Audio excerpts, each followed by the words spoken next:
Hello दोस्तों, आज के वीडियो में हम लोग पढ़ेंगे सिंधु घाटी सभ्यता। सिंधु घाटी सभ्यता से जो काफ़ी महत्वपूर्ण क्वेश्चन है उसे ही मैं इस वीडियो में शामिल किया हूं। तो ये वीडियो जो है सारे परीक्षा, जैसे बिहार में सुपर टेट की परीक्षा है, रेलवे या कोई भी ऐसी परीक्षा जिसमें जीके जीएस से प्रश्न पूछे जाते हैं, उसमें अगर सिंधु घाटी सभ्यता से प्रश्न पूछे जाएंगे तो जो आज का वीडियो है इससे बाहर एक भी प्रश्न नहीं पूछा जाएगा। तो दोस्तों, आज का वीडियो आपके परीक्षा के लिए रामबाण साबित होने वाला है।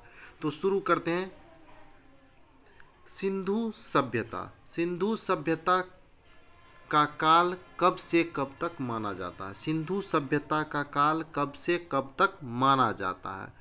तो सिंधु सभ्यता का काल 2400 ईस्वी पूर्व से 1700 ईस्वी पूर्व माना जाता है। सिंधु सभ्यता का काल 2400 ईस्वी पूर्व से 1700 ईस्वी पूर्व माना जाता है।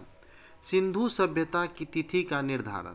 सिंधु सभ्यता की तिथि का निर्धारण किस आधार पर किया गया है? रेडियो कार्बन तिथि के निर्धारण के आधार पर। सिंधु सभ्यता के तिथि का निर्धारण किस आधार पर किया गया है? रेडियो कार्बन तिथि के निर्धारण के आधार पर किया गया है।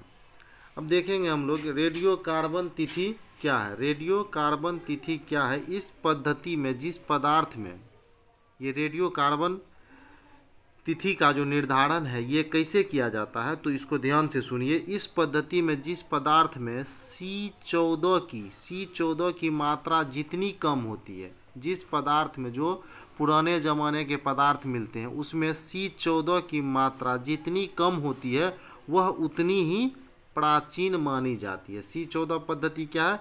जिस पदार्थ में कार्बन C14 की मात्रा जितनी कम रहती है वह उतनी प्राचीन मानी जाती है। अगला क्वेश्चन देखेंगे।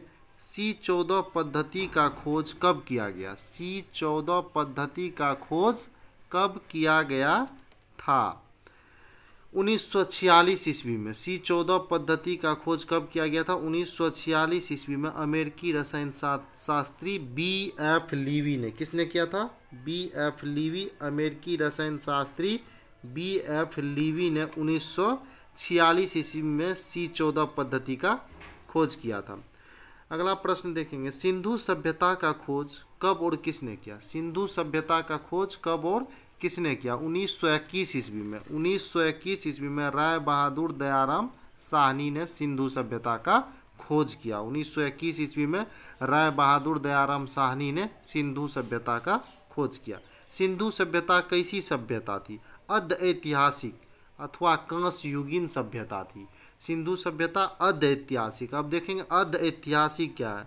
यानी इस सभ्यता का प्रमाण जो है, लिखित प्रमाण आधा छिदा है, आधा छिदा है, पूरा लिखित प्रमाण नहीं है।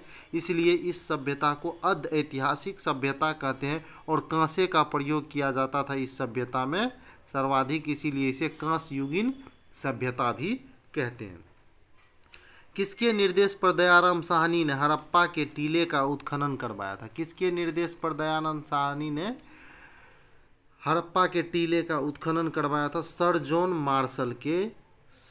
मार्शल के निर्देश पर दयाराम साहनी ने हड़प्पा के टीले का उत्खनन कराया था। भारतीय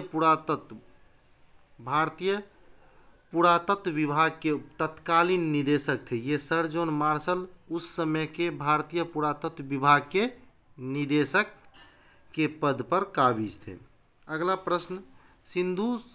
सिंधु घाटी सभ्यता नामक उन्नत सभ्यता की घोषणा विधिवत रूप से कब की गई? सिंधु घाटी सभ्यता जो थी उसकी विधिवत घोषणा कब की गई? 1924 ईस्वी में सर जॉन मार्शल ने किया। सिंधु घाटी सभ्यता नामक उन्नत सभ्यता की विधिवत घोषणा 1924 ईस्वी में सर जॉन मार्शल ने किया। सिंधु सभ्यता की सर्वाधिक पूर्वी स्थल कौन है? अब यहाँ देखेंगे सिंधु सभ्यता की सर्वाधिक पूर्वी स्थल कौन सी है? तो दोस्तों ये काफ़ी महत्वपूर्ण है। कभी किसी एग्जाम में पूछ दिए जाते हैं सिंधु सभ्यता के सबसे पूर्वी स्थल कौन से हैं, किसी एग्जाम में पूछ दिए जाएंगे पश्चिमी स्थल। तो पूर्वी स्थल जो है ये आलमगीरपुर, कौन सी है? आलमगीरपुर, जो हिंडन नदी के किनारे जिला मेरठ उत्तर प्रदेश में स्थित है। आलमगीरपुर जो है ये कहाँ है? हिंडन नदी के किनारे, जिला मेरठ उत्तर प्रदेश में है। तो यही है आलमगीरपुर सिंधु सभ्यता की सबसे पूर्वीय स्थल। आगे देखेंगे सिंधु सभ्यता की सर्वाधिक पश्चिमी स्थल कौन सी है? सिंधु सभ्यता की सर्वाधिक पश्चिमी स्थल जो है वो है सुतका गेडोर। कौन सा है? सुतका गेडोर। ये बालूचिस्तान पाकिस्तान में है। तो सर्वाधिक पश्चिमी स्थल कौन सा है? सुतका गेडोर, बालूचिस्तान, जो पाकिस्तान देश में है। और ये दास्क नदी के किनारे स्थित है। किस नदी के किनारे स्थित है?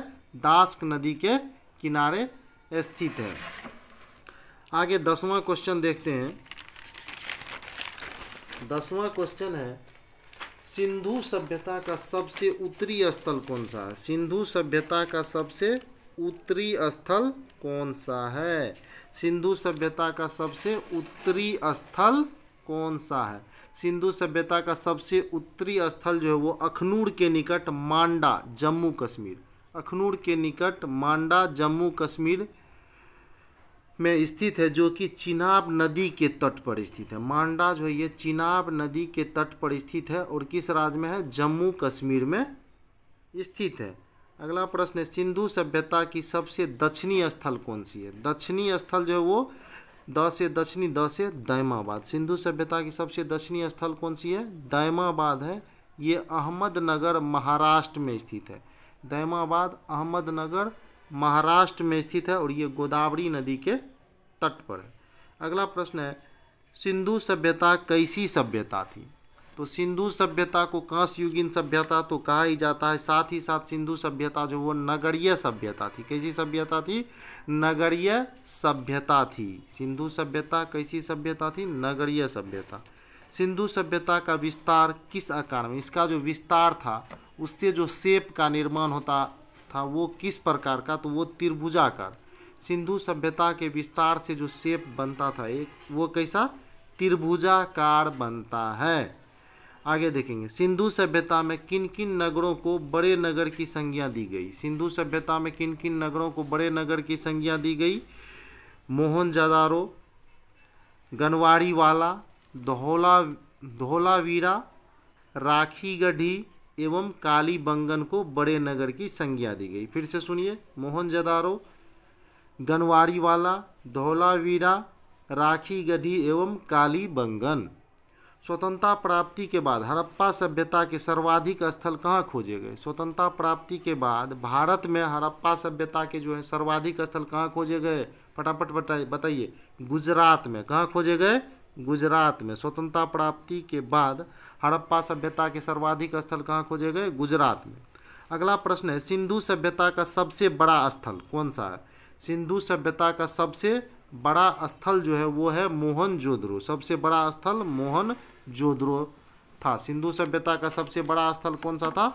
मोहनजोदड़ो। अगला क्वेश्चन, भारत में सिंधु सभ्यता का सबसे बड़ा स्थल कौन है? भारत में सिंधु सभ्यता का सबसे बड़ा स्थल कौन सा है? राखीगढ़ी घग्गर नदी के किनारे स्थित है। राखीगढ़ी घग्गर नदी के किनारे स्थित है, जो कि भारत के हरियाणा राज्य में स्थित है। और जिला पूछा जाए तो हरियाणा राज्य के हिसार जिले में स्थित है। अगला प्रश्न है राखीगढ़ी का खोज किसने किया था?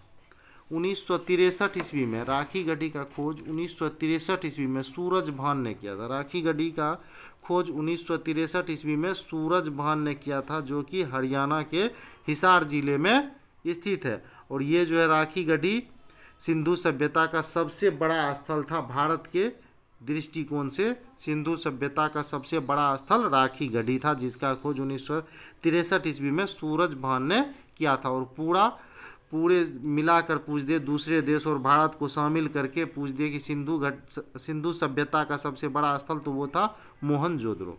अगला प्रश्न है सिंधु वासी किन किन धातुओं की जानकारी थी? सिंधु वासी को किन किन धातुओं की जानकारी थी?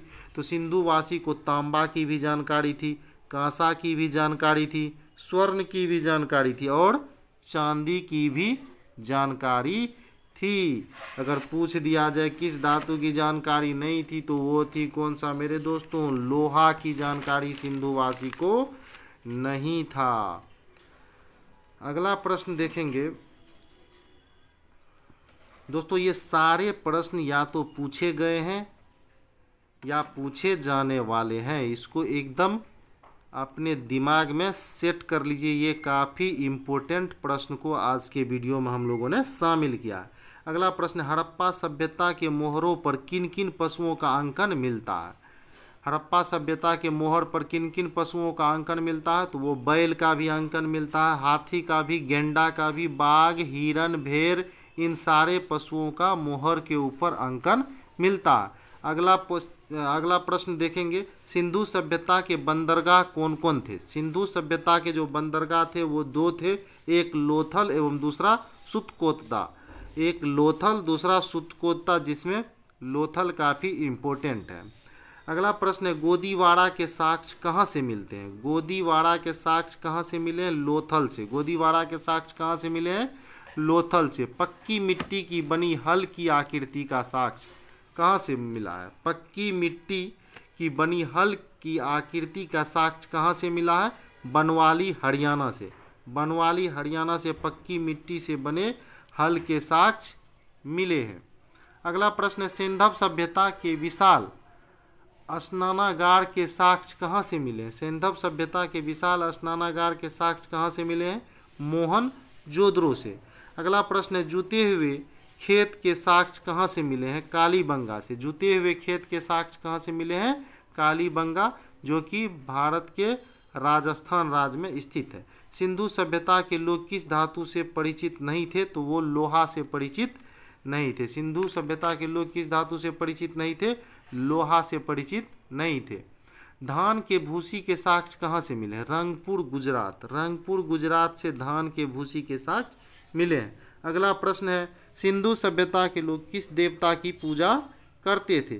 पशुपति शिव की पूजा करते थे। सिंधु सभ्यता के लोग पशुपति शिव की पूजा किया करते थे। अग्निकुंड के साक्ष्य कहाँ से प्राप्त हुए हैं? अगला 29वां क्वेश्चन है, अग्निकुंड के साक्ष्य कहाँ से प्राप्त हुए? तो लोथल एवं कालीबंगा से अग्निकुंड के साक्ष्य प्राप्त हुए हैं। अगला प्रश्न देखते हैं 30 नंबर का, तो उल्टा लेते हैं। दोस्तों ये काफ़ी इम्पोर्टेंट प्रश्नों को हम लोगों ने शामिल किया है, इसे एकदम ध्यान से पूरे वीडियो को देख लें। सील पर 3 मुख वाले देवता की मूर्ति कहाँ से मिले हैं? सील पर 3 मुख वाले देवता की मूर्ति जो मिले हैं वो मोहनजोदड़ो से मिले। कहाँ से मिले? मोहनजोदड़ो से। और उनके चारों ओर हाथी, गेंडा, चीता एवं भैंसा विराजमान है। नर्तकी का एक कांस्य मूर्ति कहाँ से मिला है? नर्तकी का एक कांस्य मूर्ति जो है वो मोहनजोदड़ो से मिला है। हड़प्पा के मोहरों पर सबसे अधिक किस पशु का अंकन है? एक श्रृंगी पशु का अंकन है। हड़प्पा के मोहर पर एक श्रृंगी पशु का सबसे ज़्यादा अंकन है। प्राप्त आयताकार मोहर स्त्री के गर्भ से एक मोहर ऐसा भी मिला है, वो आयताकार आयत के आकार का है और उस पर दिखाया गया है कि स्त्री के गर्भ से निकलता हुआ पौधे को दिखाया गया है।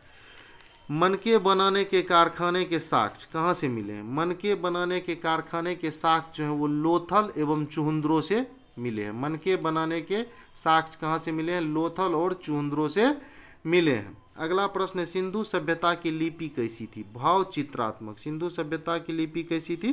भाव चित्रात्मक, जो दाईं से बाईं और लिखी जाती थी। दाईं से बाईं और लिखी जाती थी, लेकिन इसमें एक और तथ्य छुपा हुआ, अगर 2 से 1 से ज़्यादा पंक्ति की होती थी तो पहली पंक्ति जो है वो भाव चित्रात्मक लिपि में दाईं से बाईं और लिखी जाती थी और बाकी की पंक्ति बाईं से दाईं ओर लिखी जाती थी। लेखन कला की उचित प्रणाली विकसित करने वाली पहली सभ्यता कौन थी? लेखन कला की उचित प्रणाली विकसित करने वाली पहली सभ्यता कौन थी? लेखन कला की उचित प्रणाली को विकसित करने वाली पहली सभ्यता कौन थी? ये सुमेरिया की सभ्यता थी, जिन्होंने लेखन कला की उचित प्रणाली का सबसे पहले विकास किया था। अगला प्रश्न है, सिंधु सभ्यता को लोग नगर और घरों के विन्यास के लिए कौन सी पद्धति अपनाई? सिंधु सभ्यता के लोग जो हैं वो घर बनाने के लिए कौन सी पद्धति अपनाई थी? ग्रिड पद्धति बनाई थी।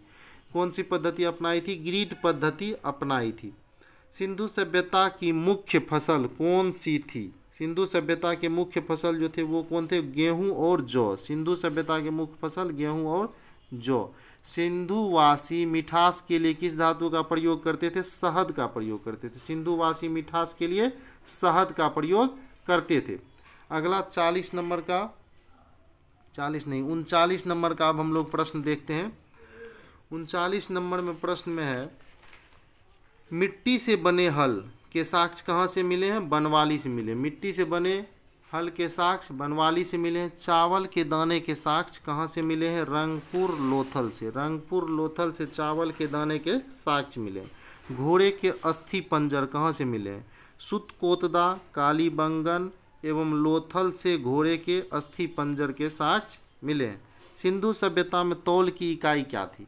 सिंधु सभ्यता में तौल की इकाई क्या थी? 16 के अनुपात में। 16 के अनुपात में सिंधु सभ्यता के तौल की इकाई थी। तो दोस्तों अगर आपको क्वेश्चन का स्टैंडर्ड लेवल देखकर लग रहा हो कि ये परीक्षा के दृष्टिकोण से काफ़ी इम्पोर्टेंट है, अगर हमारी मेहनत पसंद आ रही हो तो चैनल को लाइक और सब्सक्राइब अवश्य कर ले, ताकि आपके जो आने वाले सुपर टेट की परीक्षा उसकी तैयारी में बेहतर ढंग से करवा सकूं। साथ ही साथ बाकी जो परीक्षे हैं और जिसमें जीके जीएस पूछे जाते हैं उसके लिए भी ये काफ़ी इम्पोर्टेंट प्रश्न है।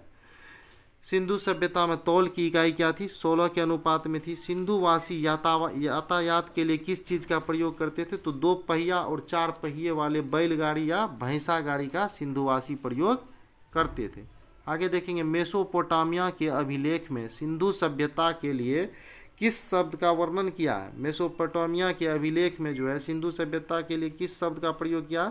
मेलुहा शब्द का प्रयोग किया गया। मेलुहा शब्द का प्रयोग किया गया। आगे प्रश्न है, सिंधुवासी किस प्रकार के स्रोतों का प्रयोग करते थे?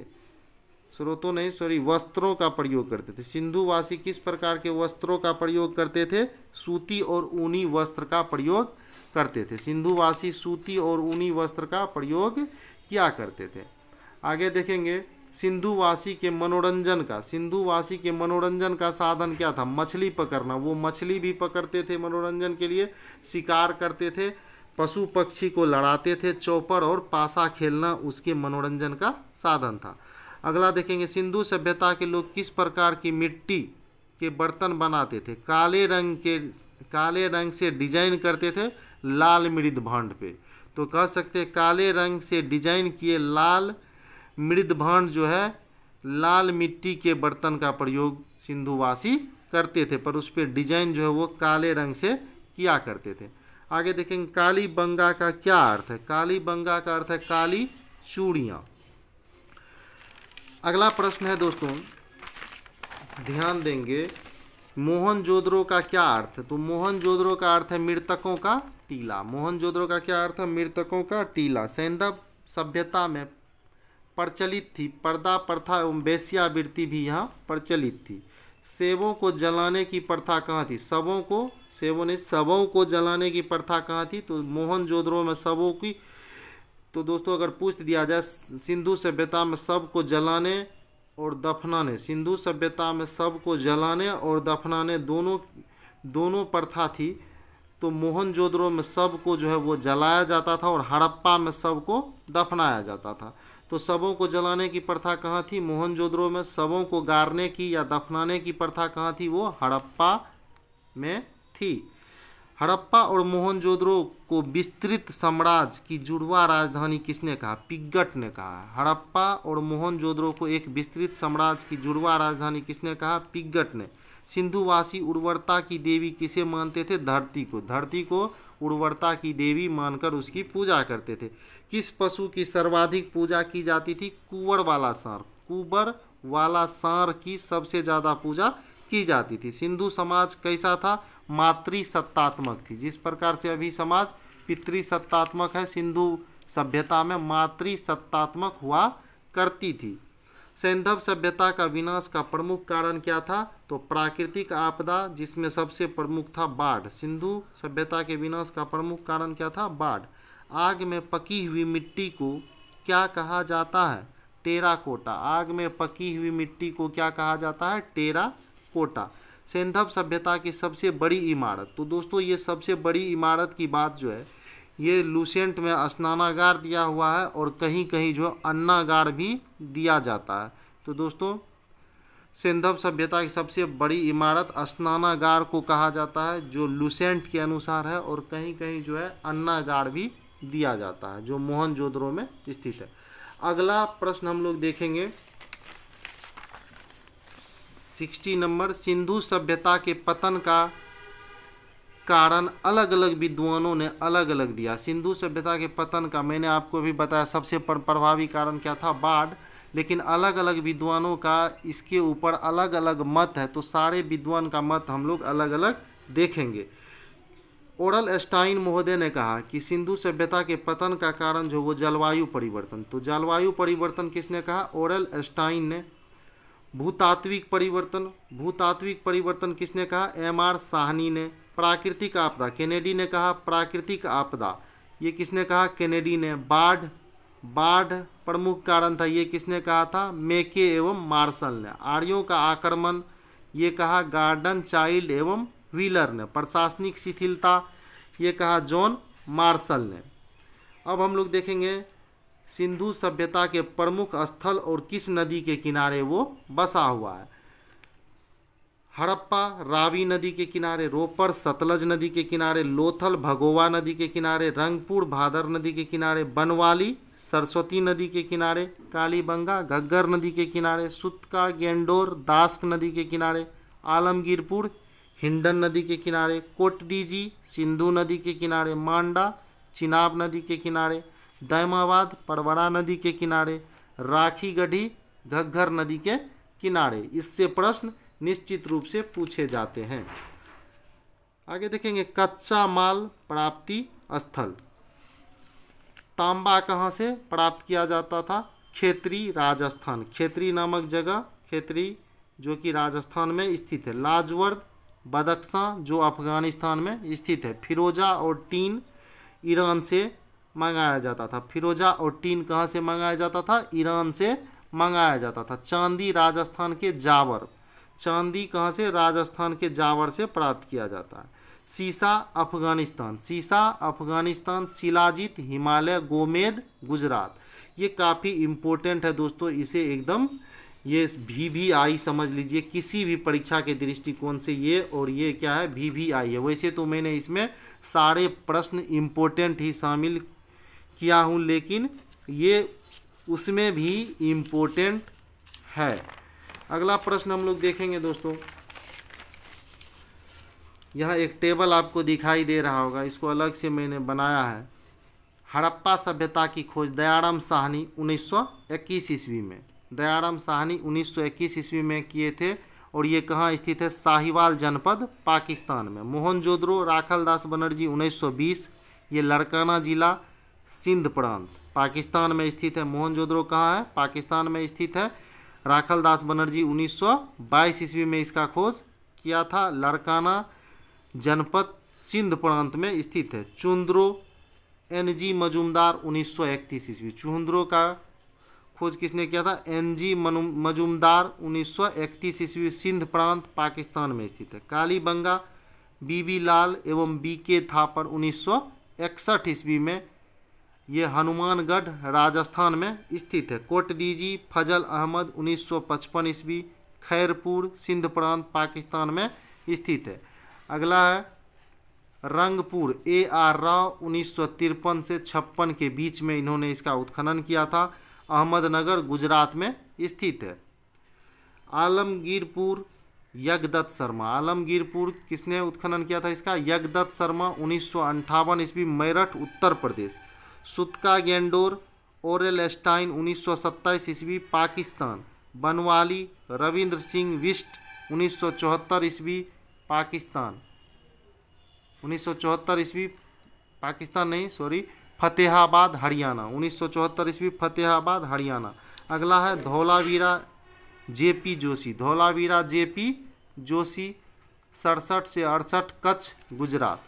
तो दोस्तों आज के वीडियो में हम लोगों ने काफ़ी इम्पोर्टेंट प्रश्न को शामिल किया जो कि हड़प्पा सभ्यता से थे। हड़प्पा सभ्यता से जितने भी महत्वपूर्ण क्वेश्चन बनते थे सारे क्वेश्चन को हम लोगों ने एक वीडियो में ही शामिल किया। तो दोस्तों अपने राजीव सर का मेहनत अगर आपको पसंद आ रहा हो तो वीडियो को निश्चित ही लाइक करें और चैनल को सब्सक्राइब करना ना भूलें। ताकि इसी प्रकार के वीडियो जैसे ही अपलोड हो उसके नोटिफिकेशन सबसे पहले आपके पास पहुंचे। तो वीडियो देखने के लिए दोस्तों बहुत बहुत धन्यवाद।